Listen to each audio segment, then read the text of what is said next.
Imagine discovering that one of the most influential men in history, a leader who transformed nations, challenged empires, and inspired billions of people, is simply not mentioned in the Bible. Why? Had it been forgotten? An intentional omission? Or is there something hidden in the scriptures that few have noticed? Islam, Christianity, and Judaism have a common root. They all follow the tradition of Abraham. But if Muhammad was such an important prophet, why doesn't he appear in Judeo-Christian scriptures? Could it be possible that his name was disguised in ancient prophecies? Or was his message so revolutionary that it was rejected by the people of the time? The answer to this question could change your view of religions and human history forever. And believe me, what you are about to discover will surprise you. Get ready for a journey through time, where unexpected revelations about the Prophet Muhammad and his connection to biblical tradition will be exposed like never before. But before continuing, I want to know, have you ever heard that Muhammad is prophesied in the Bible? Or do you believe that your absence has a deeper reason? Comment below and stay until the end, because this video might be the most revealing you've ever watched. Have you ever stopped to think about how three of the world's largest religions are connected, but at the same time have such profound differences? Christianity, Judaism, and Islam share figures such as Abraham, Moses, and even Jesus. But where does Muhammad fit into this story? Many people don't know, but Islam did not emerge as an isolated religion. It is part of the same spiritual lineage as the Bible, with a direct connection to the prophets of the Old and New Testaments. But there's one detail: Muhammad's name simply doesn't appear in the Bible. And here the big question arises: was this a coincidence? An intentional exclusion? Or is there something much deeper behind this? To understand this story, we need to go back in time, to the heart of the Arabian desert in the 7th century.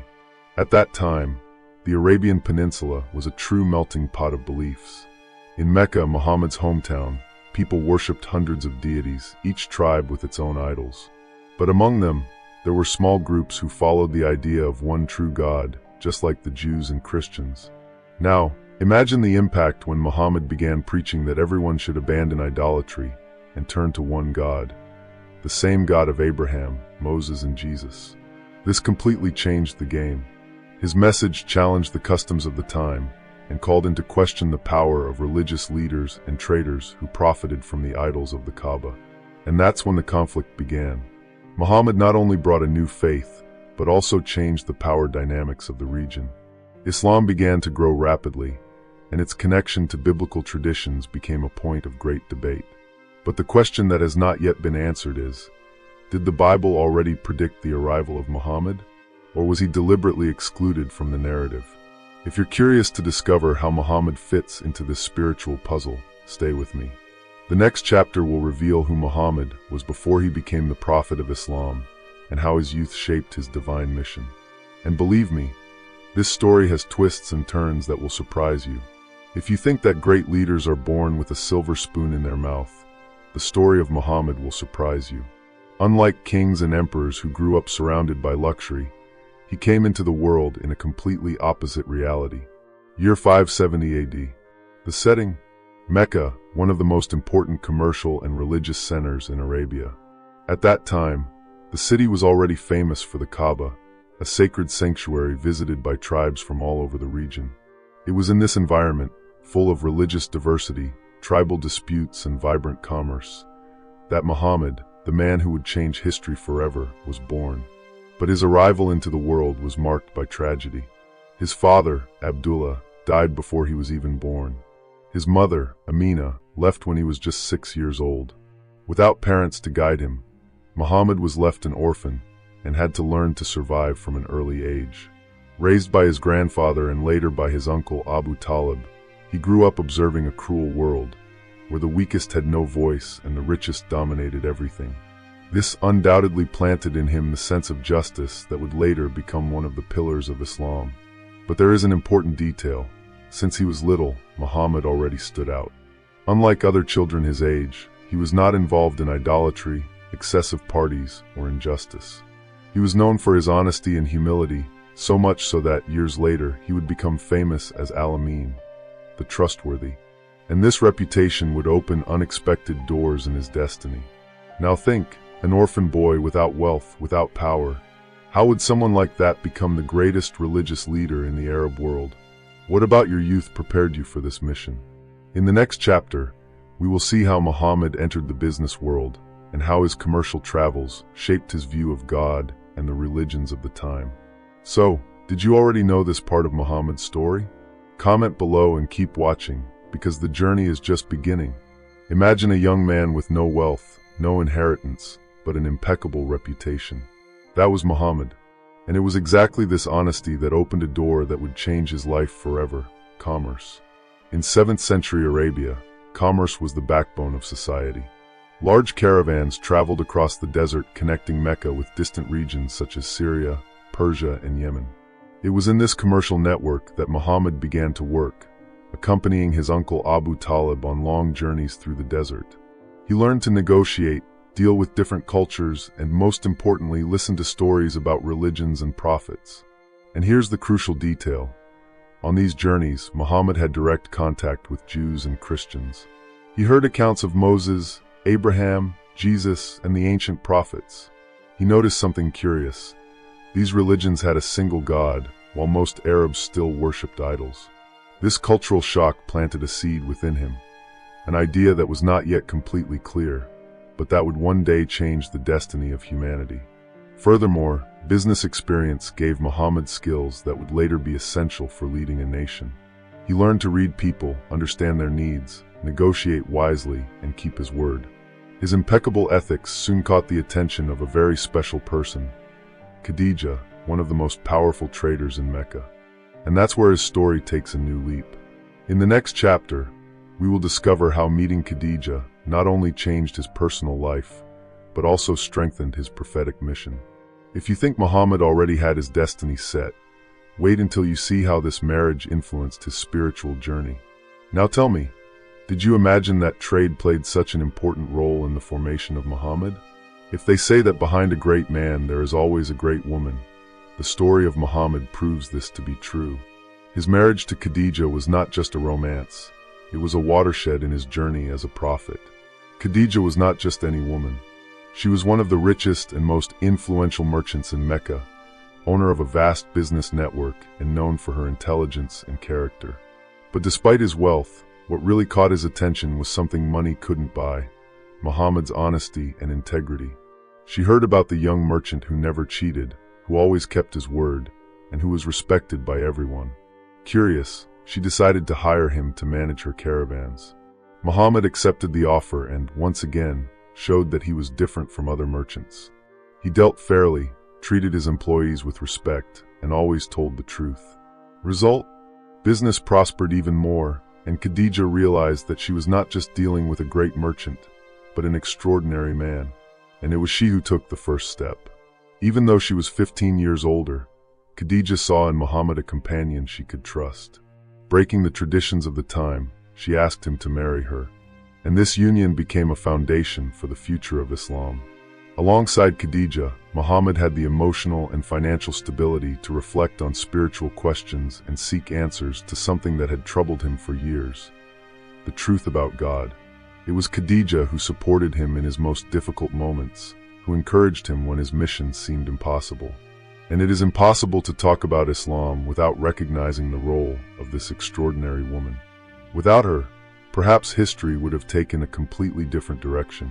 But it was after this wedding that something truly extraordinary happened. In the next chapter, we follow Muhammad to a lonely cave on Mount Hira, where he would have an experience that would change the world forever.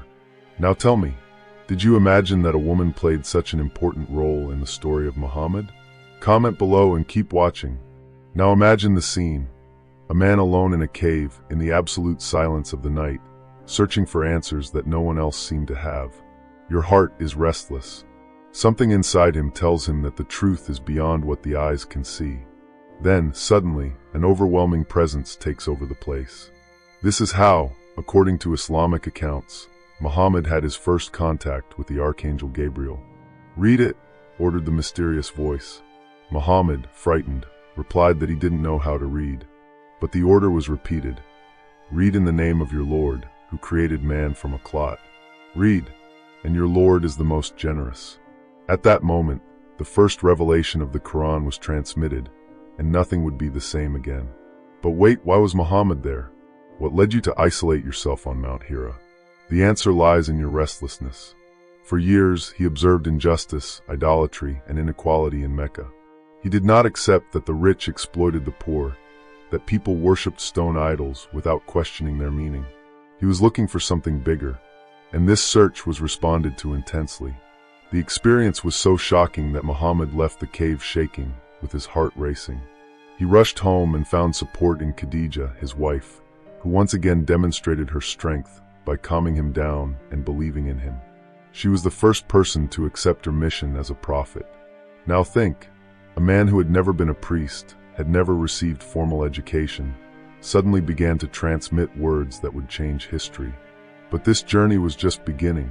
In the next chapter, we'll see how Muhammad began to spread his message, and why this made him the most persecuted man in Mecca.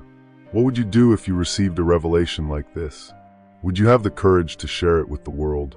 Now imagine this, a man who never lied, never deceived anyone, was always known for his honesty.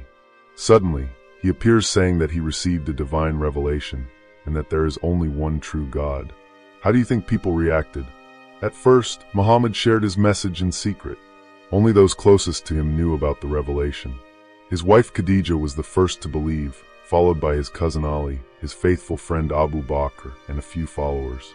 But when the message began to spread, the entire city went into shock. Mecca was a society based on idolatry. The Kaaba, the holiest sanctuary, was full of idols venerated by different Arab tribes.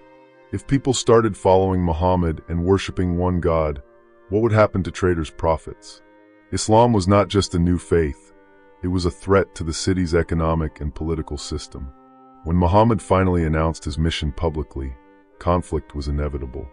He preached that rich and poor were equal before God, that idols had no power, and that true faith came from within.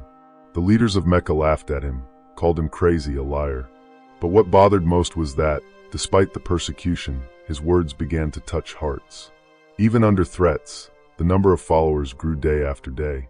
Men and women began to abandon their idols and turn to faith in the one God. Islam could no longer be ignored. And that's when the leaders of Mecca decided to act. The chase became increasingly violent. Muslims were tortured, beaten, boycotted. Some were killed.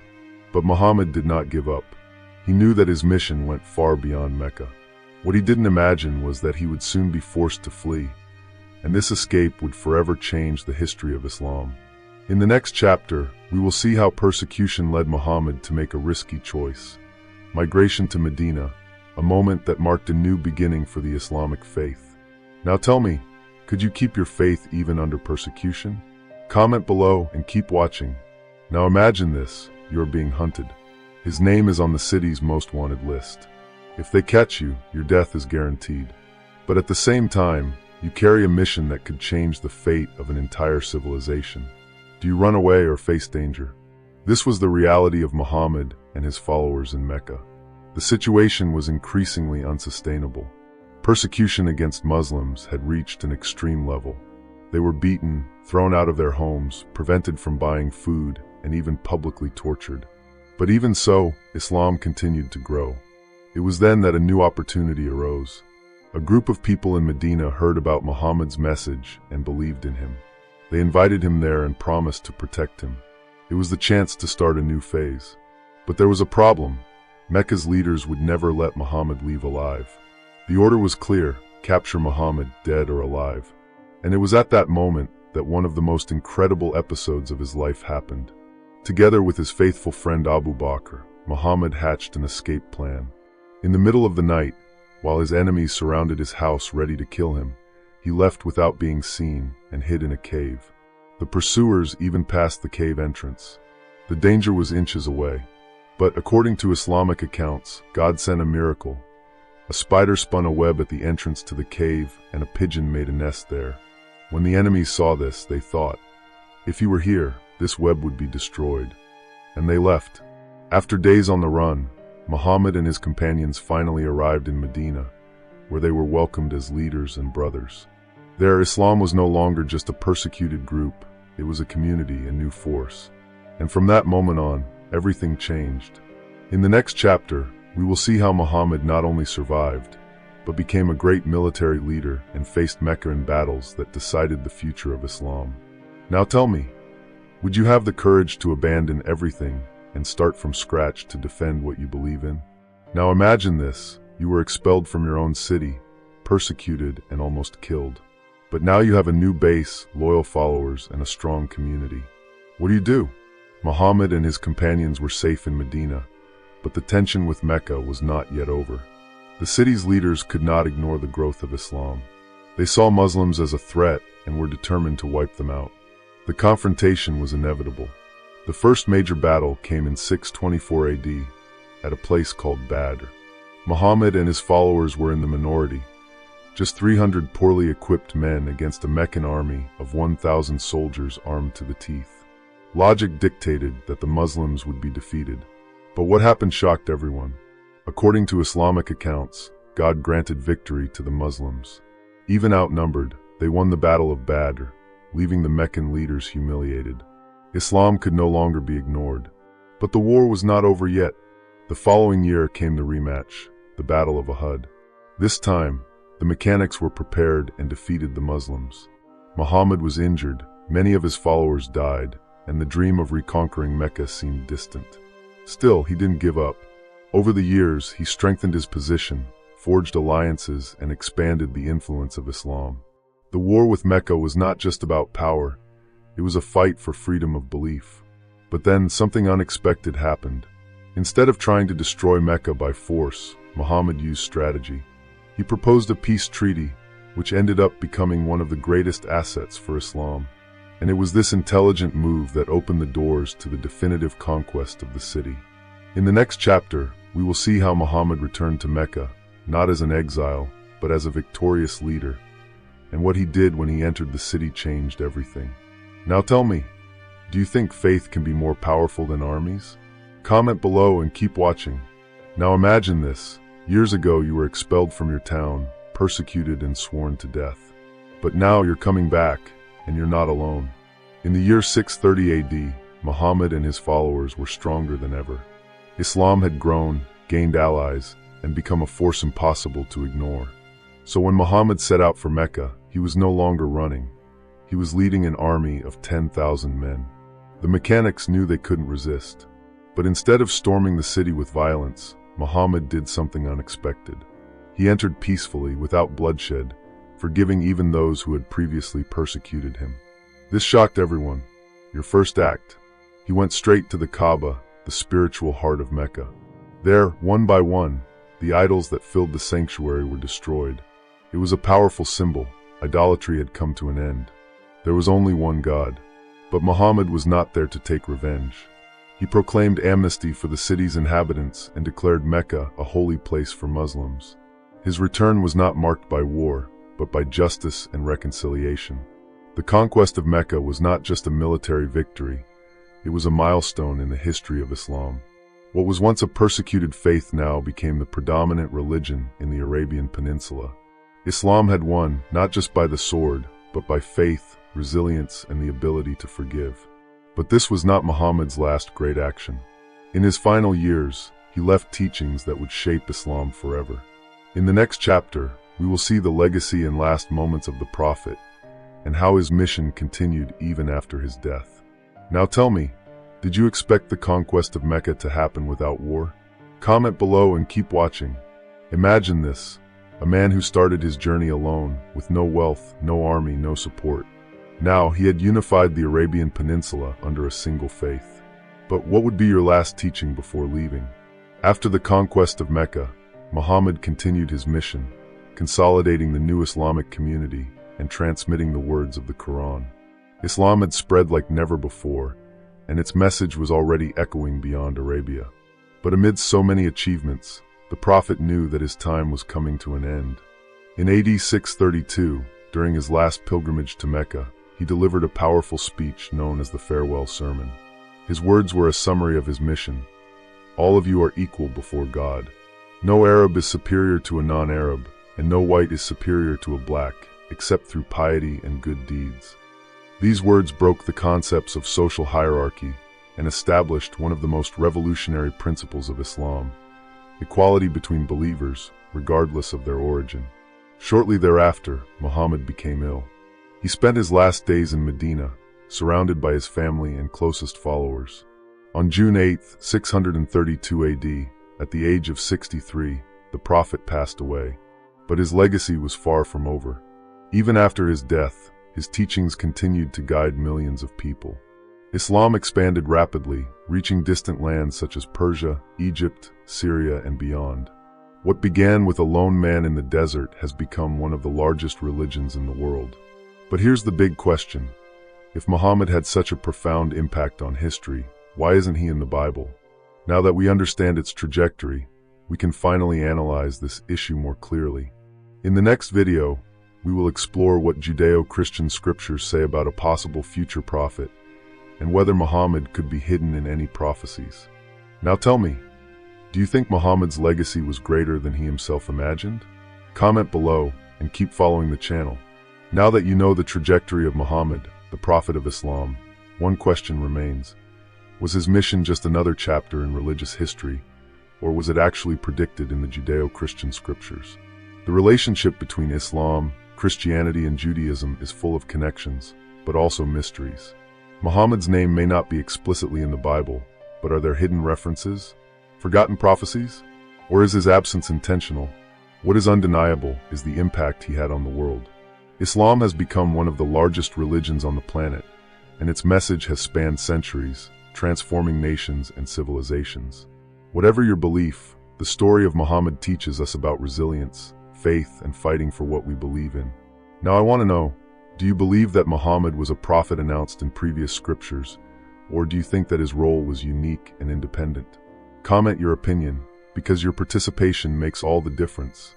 And if you want to continue exploring topics like this, subscribe to the channel, turn on notifications, and stay tuned for the next videos. Here, we will continue to investigate the stories that shaped the world and reveal truths that few know. See you in the next video.